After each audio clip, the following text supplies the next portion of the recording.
terminar a pregação que ele iniciou no domingo.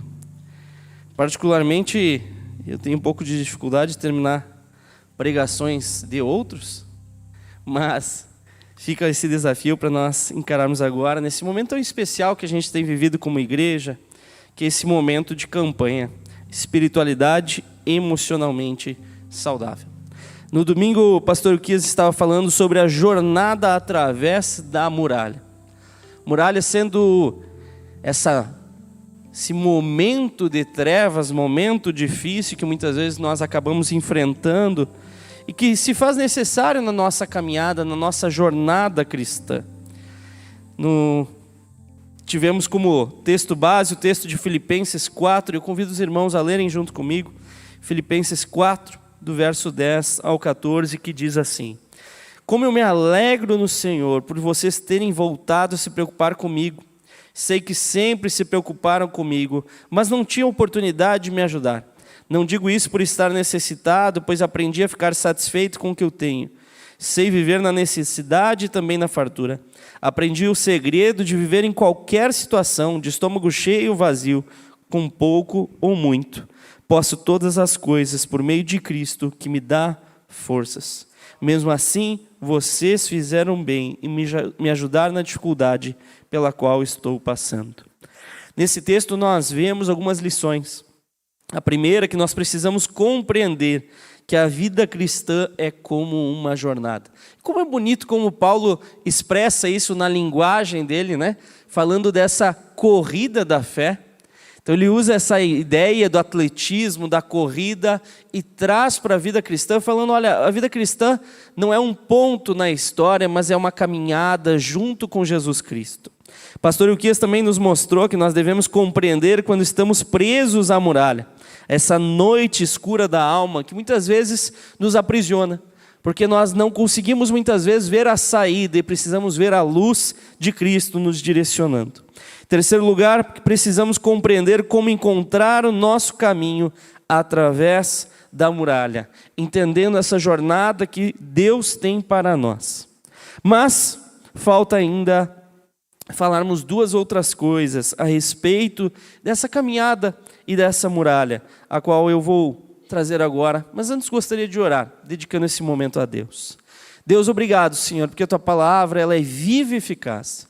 E eu te peço, Pai, esteja abrindo nossas mentes e corações agora, para entendermos uma palavra que vem de Ti, Senhor, para entendermos essas lições de Paulo para nós, entendermos, Pai, como nós devemos viver, para agradar a Ti, fazendo a Tua vontade, em nome de Jesus, amém.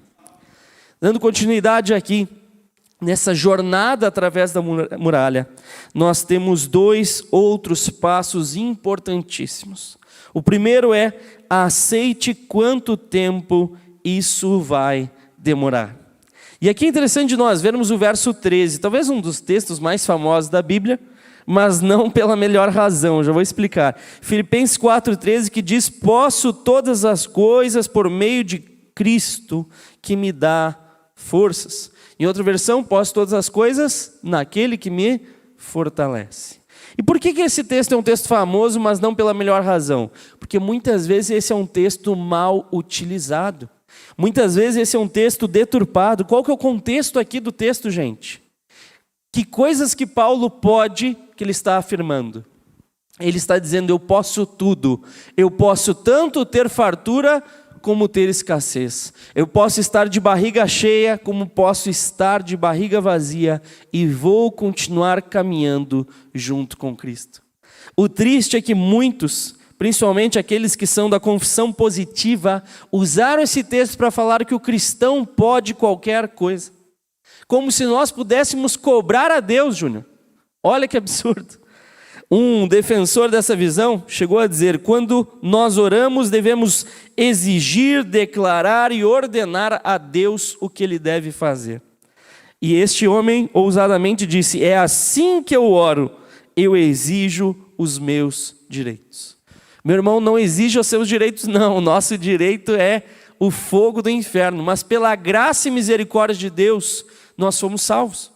A questão aqui não é Paulo falando que pode todas as coisas, pode ser rico, poderoso, famoso. Não, é que junto com Cristo ele pode enfrentar qualquer dificuldade. Ele pode cair dentro de um poço, ir para o fundo do poço, mas vai saber que alguém está com ele. Ele pode ver a sua vida e seu sofrimento de uma forma diferente. E quantos de nós já passamos por sofrimento? Vejo a irmã Dária, lembro da sua história, uma caminhada, uma jornada de muito sofrimento, atravessando uma muralha, mas sabendo que Deus está junto com ela. E é isso que nós podemos. Não era um tudo posso no sentido eu posso não sentir dor, com certeza sentiu. Não é no sentido eu posso não sentir tristeza, com certeza nós sentimos, mas eu posso sentir dor e tristeza e saber que Jesus está comigo. E muita gente deturpou esse texto. Essa deturpação incluía inclusive a ideia dos bens materiais. E eu pergunto, Jesus era rico, gente? Pergunto novamente, Jesus era rico materialmente falando? Ele disse que o Filho do Homem não tem onde reclinar a cabeça. Não tinha propriedades. Mas muitos usaram esse texto para pregar uma teologia da prosperidade. Falando, nós devemos declarar que seremos ricos e vamos ser ricos. Basta ordenar e Deus vai fazer, você terá riquezas. E muitos que pregaram isso eram ricos. Homens com muitos bens, homens com carros de luxo. E aí, um destes, quando perguntado a respeito de Jesus Cristo, ele disse, ora, mas Jesus também tinha o seu veículo. Volta ali, olha o veículo de Jesus. O jumento. E se explicando, porque ele tinha um Rolls Royce, ele disse, o jumento era praticamente o Cadillac do tempo de Jesus. Olha o Cadillac aí. Será que o jumento era esse Cadillac? Gente, o jumento sempre foi, como quem diz, eu sou poderoso, olha o meu poder e tu acredita nesse tal Messias que tem que vir num jumento. Então, jumento nunca foi algo de honra, valor, glória, mas Jesus veio montado no jumento para nos mostrar que o mais importante não é o que o mundo valoriza, mas as coisas que são loucas para o mundo e sábias para Deus. Coisas como essa declaração de Paulo de posso todas as coisas por meio de Cristo que me dá forças. Não é alguém declarando que vai ter riquezas, mas alguém declarando que pode sofrer tudo e vai continuar caminhando do lado de Deus. É isso que nós precisamos, ou não é? Se parar para pensar na nossa jornada, não é importante também ter pessoas que caminham do nosso lado, não importa as circunstâncias? Por isso, quando eu namorava a Ju, e agora vai ficar um pouco constrangido, que geralmente, ou ela está na função com as crianças, ou está em casa, hoje eu talvez fique constrangido, mas quando a gente namorava, olha o que eu pensei, Leila, eu preciso ver se essa mulher vai me acompanhar na jornada. No bem, no mal, na riqueza e na pobreza, porque um dia se a gente casar vai fazer essa promessa, inclusive. E a gente namorando, no primeiro encontro, levei ela para almoçar, já teve o desafio ali, cada um paga o seu. Vilibal não era fácil, né? Deus tratou meu coração depois.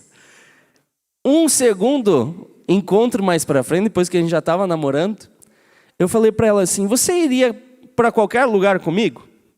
Ela falou, sim, vamos junto, estou junto com você. Falei, então vamos almoçar num lugar diferente, um lugar especial. Levei ela, sabe onde, gente? No restaurante popular da Praça Rui Barbosa. Quem aqui já foi lá, levanta a mão aí. Só passou, né? Passou e saiu correndo. O restaurante popular não é uma comida ruim, não. Mas é uma experiência diferente. Passar e as pessoas servem, né? E não sei o que aconteceu, mas as mulheres que estavam servindo estavam de muito mau humor, que elas não colocavam a comida no prato, elas jogavam, né? E aí jogou no prato da Ju, eu jogou no meu prato. Mas ok, comida estava cheirosa, a gente sentou para comer. Mas, gente, veio um mendigo com um cheiro tão forte, mas tão forte, sentou do nosso lado, que eu falei para ela assim, olha, não tem problema desistir, porque eu vou desistir também, que não tem jeito. Mas eu ter levado ela lá, era uma forma simbólica de falar, olha, talvez na nossa vida a gente passe dificuldades. Eu não vou te prometer riqueza. E ela sabe disso. E eu sei que ela está do meu lado, não importa as circunstâncias. Eu sei que ela vai me acompanhar, seja né? Na riqueza ou na pobreza, na saúde ou na doença, como ela prometeu. Considerai motivo de grande alegria o fato de passardes por várias provações, sabendo que a prova de vossa fé produz perseverança, e a perseverança deve ter ação perfeita, para que sejais aperfeiçoados e completos, sem vos faltar coisa alguma. O que ele está dizendo aqui? Que o sofrimento, as provações não são coisas ruins, devemos ver como coisas boas. É difícil, mas é o que devemos fazer. Há até um ditado popular, que eu acho engraçado, que em português é bem diferente do inglês, né? Em português, o que não mata, engorda. No inglês é what doesn't kill you, makes you stronger. Significa o que não te mata, te torna mais forte. Aqui no nosso português brasileiro é meio estranho, né? O que não mata, engorda. Então, já dá para ver que tem muito contato com coisas que não me matam há muito tempo aí. Mas, fora isso, pensando qual que é o sentido desse ditado. As coisas podem nos ferir, podem nos machucar, mas se não forem decisivas, não nos matarem, tudo que é ruim pode se transformar em algo bom. O que não me mata, o que não me derruba, mas eu recebo para me fortalecer, isso pode sim se tornar uma forma de eu me tornar mais forte a cada dia. E eu fico pensando, muitas vezes nós não valorizamos o sofrimento que nos torna mais fortes. Não valorizamos a nossa jornada com Deus. E eu falei da minha jornada com a Ju, fazendo esse paralelo, e eu fico olhando e pensando como foi importante a gente ter começado a nossa jornada, a nossa vida de casados, sem uma casa própria. Na nossa jornada, eu não estou dizendo que sempre deve ser assim, não estou dizendo que esse é o ideal, não. Estou dizendo que na nossa situação foi muito bom, porque nós sofremos muito. E eu lembro que a gente sofria porque a gente teve experiências negativas em relação ao aluguel, a gente teve experiências negativas de ter que sair de um lugar bom para ir para um lugar não tão bom, a gente teve experiências negativas de ter dificuldades com imobiliária, e com todas essas dificuldades e sofrimentos, nós nos unimos muito mais do que se tivéssemos começado a vida já com tudo pronto. E mais, nós nos unimos e aprendemos a confiar em Deus, muito mais do que se tivéssemos tudo desde o início. Não estou dizendo que é o ideal, novamente, destaco isso. Mas na nossa trajetória, foi fundamental nós sofrermos para aprendermos a confiar. E os irmãos sabem, quando a Ju estava grávida do Benjamin, né, eu orava a Deus por um emprego, para que eu conseguisse um emprego para quando o Benjamin nascesse. E, gente, foi maravilhoso de ver que não só Deus me providenciou um emprego, mas também um carro, justamente na semana após o nascimento do Benjamin. Então, o cuidado de Deus na nossa vida se deu principalmente através do sofrimento. Eu não vi que isso ia acontecer. Eu passei por várias rejeições de trabalho, vários currículos que eu entreguei e não teve resposta ou teve resposta negativa. Mas esse percurso, essa jornada me fortaleceu. O sofrimento nos ajuda a estarmos mais fortes. Mas, por fim, também, esse texto de Paulo e essa jornada através da muralha precisa nos ajudar a reconhecermos as características da vida no outro lado da muralha. Precisamos enxergar uma vida para além do sofrimento. Existe a vida antes do sofrimento, existe a vida durante o sofrimento, mas existe a vida após esse sofrimento, que é a compreensão da mudança que nós precisamos alcançar. E eu fico pensando a respeito disso, a respeito do efeito do sofrimento na jornada que nós temos com Deus e como o sofrimento nos muda, nos transforma. Filipenses 4,14 diz: mesmo assim vocês fizeram bem em me ajudar na dificuldade pela qual estou passando. Paulo, que já sofreu tudo, já tinha aprendido que, apesar de não necessitar da ajuda, ele era grato a todos que lhe ajudavam. E é interessante que muitas vezes nós não somos gratos porque nós vemos tudo que nós temos como se fosse um direito que nós temos desde nascença. É um direito no qual nós exigimos de Deus, quando na verdade o correto é reconhecermos o outro sem julgar, reconhecer os presentes de Deus na nossa vida e reconhecermos que tudo que temos é pela graça de Deus. Interessante nós vemos que as pessoas do outro lado, como diz o Peter Escaseiro, as pessoas do outro lado da muralha não julgam as outras. Quem sofre aprende a não julgar o outro. É interessante isso. Quem nunca sofreu, olha e julga, mas quem já sofreu na pele, sabe que a coisa não é tão simples. É igual ser pai, né? Ser pai, a gente pode estudar sobre ser pai, mas quando a gente vive a paternidade, a gente aprende a não julgar muitas coisas que antes a gente julgava. Eu lembro quando eu era mais jovem, alguns anos atrás, antes da gente casar e tudo, eu olhava algumas situações dos pais com um filho, uma filha, uma criança, fazendo birra, seja no mercado, no shopping, onde for, e eu olhava e julgava, e falava, nunca isso vai acontecer comigo, mas nunca. Maldita boca, né, Leila? Hoje eu vejo que não é tão simples. Hoje eu vejo que criar uma criança não é tão simples como eu imaginava. Hoje eu vejo que uma criança tem o seu dia. Hoje era o dia que o Enoque estava para o crime, né, amor? Hoje o Enoquinho, vocês olham ele, bonitinho daquele jeito, né? Fofinho, mas arteiro que só. E hoje ele acordou para atazanar o irmão dele. Pegou uma espada lá, falou que ia guerrear, né? Falou que ia matar todo mundo. Ele falou, calma, filho, que matar o quê? Calma. Enoque nervoso. A gente acalmou ele, fique tranquilo. Conversamos. Mas cada criança tem o seu momento. E a experiência me permite olhar ao outro e não julgar. A experiência. Quantas vezes a gente vê situações e eu fico pensando, puxa, se eu não tivesse passado pelo que passei, eu julgaria essa família, eu julgaria esse pai, eu julgaria essa mãe. Mas pela graça de Deus eu sei que as coisas não são tão simples. Nós precisamos aprender essa vida após a muralha. Essa vida diferente depois do sofrimento. E lembrando da minha trajetória, eu vejo que muitas vezes Deus me conduziu do ódio e do julgamento ao amor e à misericórdia. Muitas vezes Deus trabalhou no meu coração para eu olhar para além de mim mesmo. Sendo assim, pode passar mais um. Nós precisamos também aprender a diminuir a nós mesmos. Hoje, por exemplo, eu sou professor pela misericórdia e graça de Deus. Mas muitas vezes nós confundimos as coisas.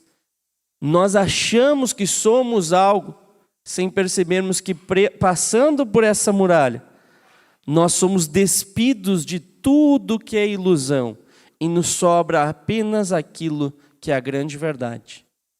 Eu hoje sou pastor, sou professor. Amanhã, não sei. Talvez não. Talvez a Fabapar me mande embora, ou talvez eu não possa mais dar aula, talvez eu não possa mais atuar no ministério. Hoje eu sou pastor e sou professor, mas não é isso que me define. Hoje eu sou pai, mas pode ser que aconteça um desastre. Deus queira que não. Hoje eu sou marido, mas até a morte nos separar. Hoje eu sou muitas coisas, mas só uma coisa que eu sou e eu sempre serei, que é o Filho amado de Deus. E, gente, é impressionante como muitas vezes a gente cria coisas na nossa vida, nessa falsa identidade, e acaba se perdendo sem perceber. É interessante que um psicólogo chamado Viktor Frankl, ele trabalhou muito a busca de sentido para a vida que as pessoas têm. E mostrou como muitas vezes as pessoas vivem uma vida sem sentido, uma vida sem propósito.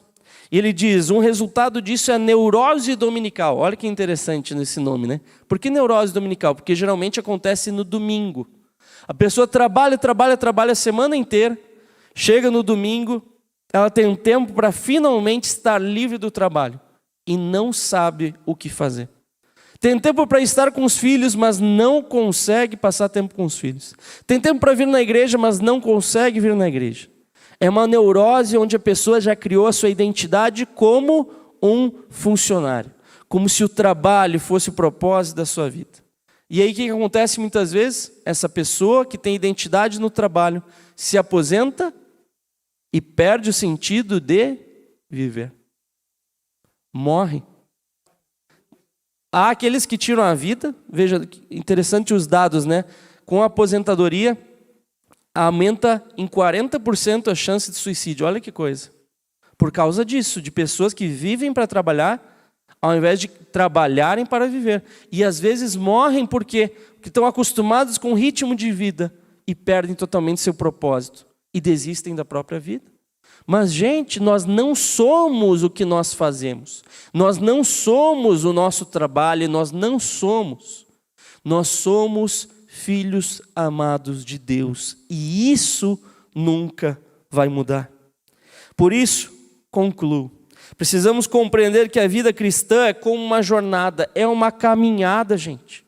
Mas é uma caminhada onde tem alguém que nunca vai sair do nosso lado, que é Deus.